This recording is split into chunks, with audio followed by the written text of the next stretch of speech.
Aujourd'hui, on va s'intéresser à une véritable course contre la montre qui se joue à l'échelle mondiale. L'objectif? Construire la toute première voiture vraiment autonome. Et quand on parle de voiture autonome, imaginez un peu, une voiture qui n'aurait plus jamais besoin de conducteur. Non, ce n'est pas de la science-fiction, c'est le but final d'une technologie qu'on voit déjà sur nos routes. Et tout ça, ça se résume à un seul grand objectif.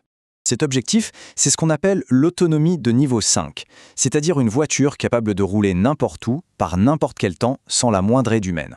Mais bon, pour en arriver là, il y a des étapes à franchir, un peu comme gravir une échelle. Alors, voyons ensemble ce que sont ces fameux 6 niveaux d'autonomie.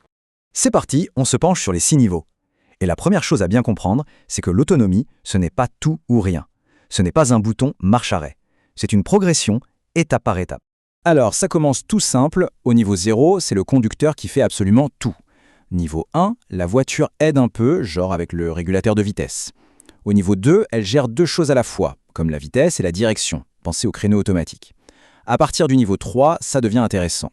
On peut lâcher la route des yeux un court instant, mais seulement dans certaines conditions. Le niveau 4, là, la voiture se débrouille toute seule sur des trajets bien précis, comme une autoroute. Et enfin, le niveau 5, le Graal, la voiture est 100% autonome partout, tout le temps. En gros, on passe d'une assistance nulle à un véhicule qui n'a même plus besoin de volant. Voilà, ce tableau résume bien la situation. Entre les niveaux 0 et 2, la voiture assiste, mais le conducteur doit superviser, tout le temps. Au niveau 3, la voiture conduit, mais il faut être prêt à reprendre la main. Au niveau 4, on peut devenir un passager, mais seulement sur certains trajets. Et au niveau 5, on n'est plus qu'un passager. C'est ça le point clé.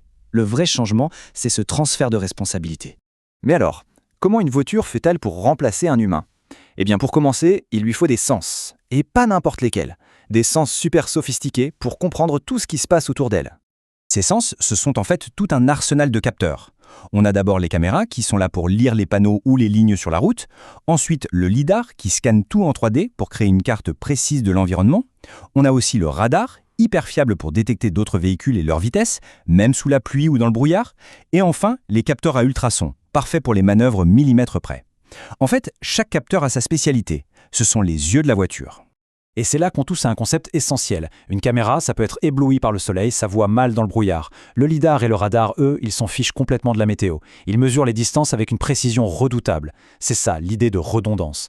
Les faiblesses des uns sont compensées par les forces des autres. Un vrai travail d'équipe. D'accord, donc on a toutes ces informations qui arrivent des capteurs, et tout ça, ça part où?